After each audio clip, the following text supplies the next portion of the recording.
everyone, it's Sarah and welcome to my crochet channel. Today's video we're going to do a yarn review on the Yarn Bee Scrubology Scrubbit yarn, and then I'm also going to show you how to make a double-sided scrubby with a hanger. Now, all this information is on my blog as well as the pattern, and you can find that link underneath this video in the notes. Let's talk about the yarn first. This is Scrubology Scrubbit yarn from Yarn Bee, which Yarn Bee is a Hobby Lobby brand of yarn.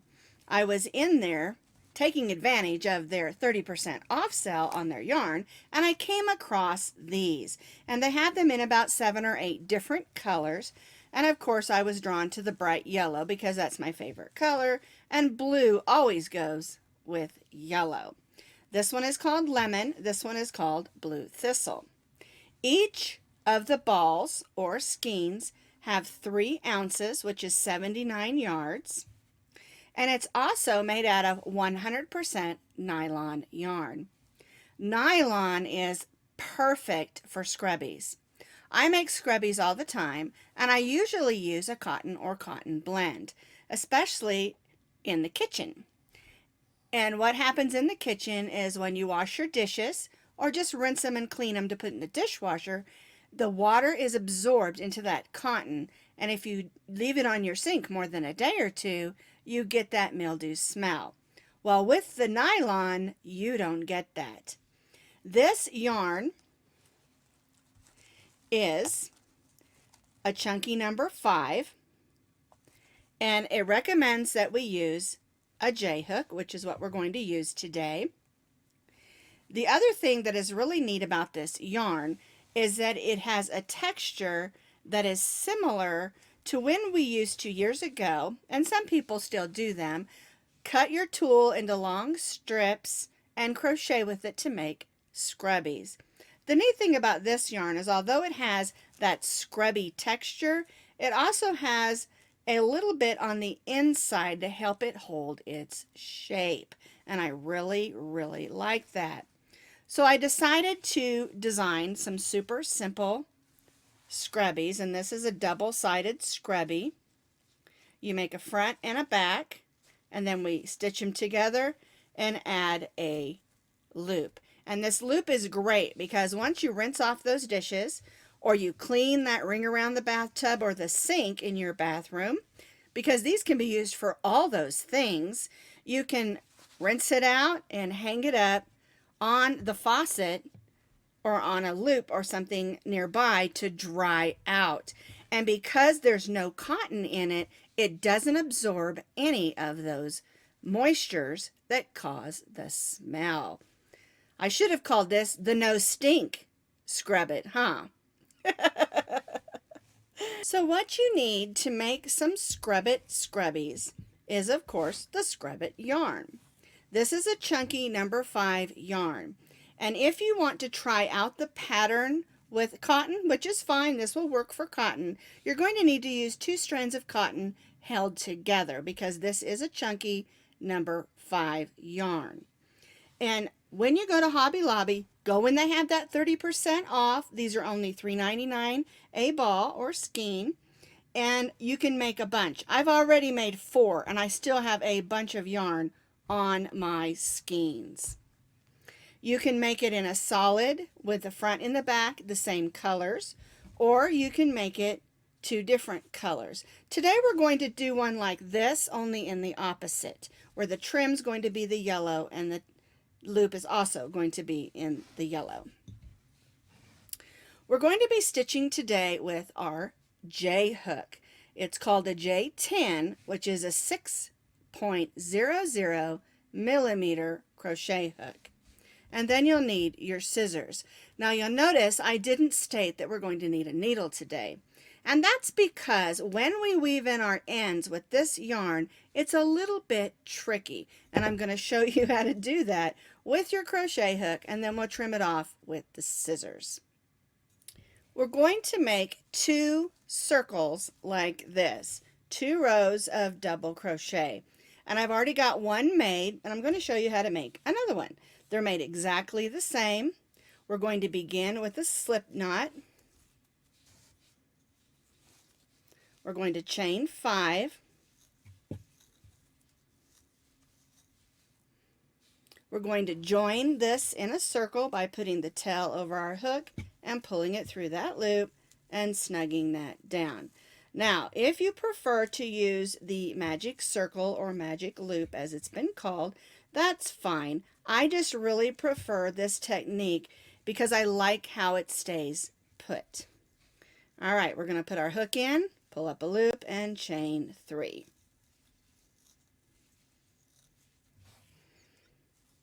Now we're going to stitch 11 more double crochets in this chain 5. Our chain 3 here counts as our first one. We need a total of 12, so we're going to stitch 11 double crochets. And when you go and purchase this yarn and you begin working with it, it's a little bit different. It doesn't move as smoothly as regular yarn, but it's not as hard on your hands as crocheting with that cut strips of tulle used to be. I remember making those and my hands would just get so raw and sore. But they worked so well, I just kept making them.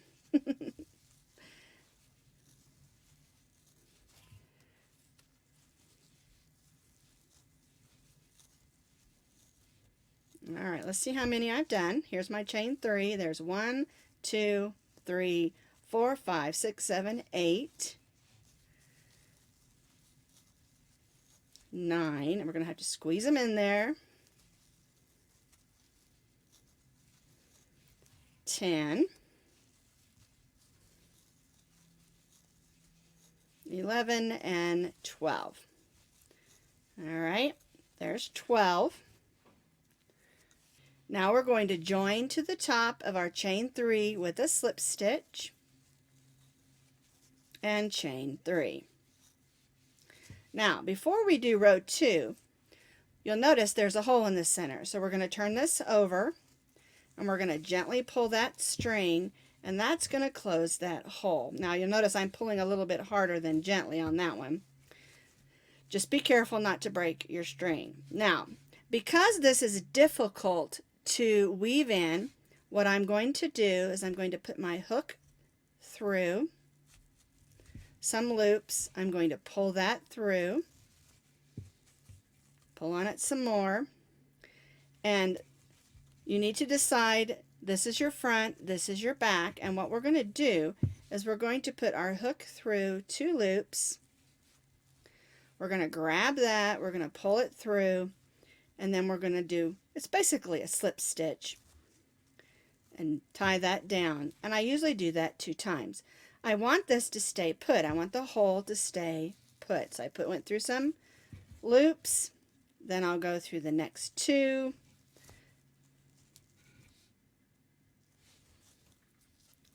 and pull that through. Now that's going to be on the inside, so I'm not really going to worry about it too much. I'm going to trim it down a little so it's not sticking out in my way, but that's going to be on the inside. The main thing is we want that to hold.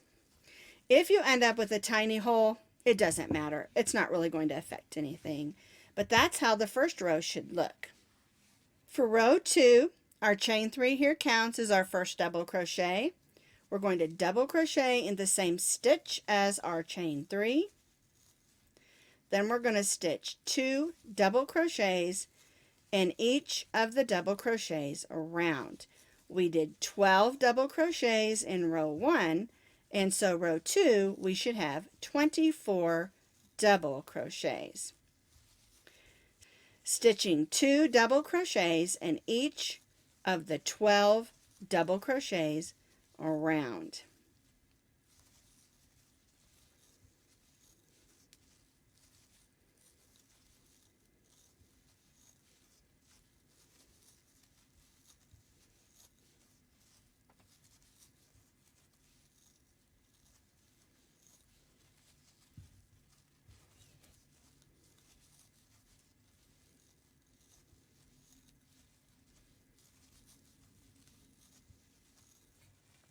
So I stitched my 24 double crochets, stitching 2 double crochets in each of the 12 double crochets.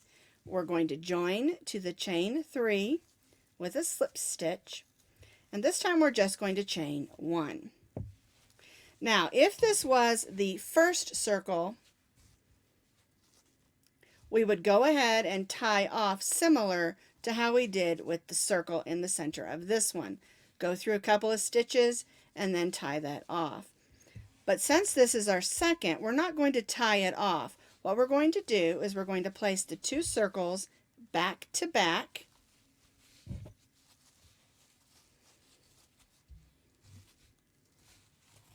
And we're going to stitch single crochets around to stitch them together. So we'll go right in that first single stitch on this side. It's a double crochet, and the double crochet on this side, and we'll stitch a single crochet. It doesn't matter where you join the 2 together because you should have 24 stitches on both circles. So we're going to stitch a single crochet in the first, a single crochet in the second, and then we're going to stitch 2 single crochets in this next one. 1 and 2. All right. Now we'll do the same thing. We'll stitch a single crochet in the next, a single crochet in the next. Make sure you're going through both sides, front and back, and then 2 single crochets. There we go. In this next one. And the reason we're doing it this way, 1, 1, and then 2 together, is it's going to help it flow around evenly and not like pucker up. Although if it puckers up a little, it doesn't matter. You want them to be a little bit rounded and easy to use. All right, so 1, whoops, 2, and then 2 single crochets together, working all the way around, stitching the front of our scrubby to the back of our scrubby. 1 single crochet in the next 2, and 2 single crochets in the next, working all the way around. And see how you get that edge?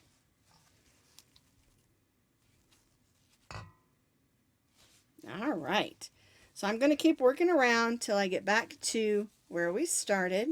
1, 2, and 2 in the next. I have single crocheted all the way around, stitching the front to the back or the back to the front. Doesn't matter which is which. We're going to join to the first single crochet with a slip stitch, and now we're going to chain 12.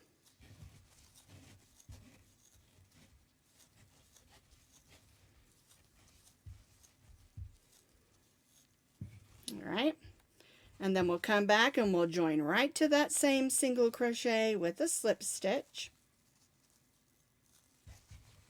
and we'll cut our yarn. Now I'm going to leave about 5 or 6 inches because I'm going to show you how to weave that in without it showing. So here's our loop. That's for hanging it up. We're going to turn it over, and I'm going to go through this stitch here, make another slip stitch. And this yarn is very tricky. It's hard to work with when it comes to weaving in your ends. And so what I do, like I did in the center, is I'll go through a couple of loops. Okay, then I'll take my hook and go through a few more loops. Then I'll go back and do a slip stitch. Make sure that's nice and snug, and then I'm going to put my hook inside, in between the 2 layers. See, it's not showing through on that side, and I'm going to pull that to the inside, and then I'm going to leave it there. It's nice and sturdy. It's a great scrubby. Grab these other ones. So Wait for that 30% off sale at your local Hobby Lobby and run get you some of this Scrubology Scrub It yarn. If you don't want to use this yarn for this project, you can use 2 strands of any cotton or cotton blend, and if you like acrylic scrubbies, because a lot of people do, make sure you use 2 strands of the acrylic yarn. And they make great scrubbies whether you're using the Scrub It yarn or acrylic or cotton.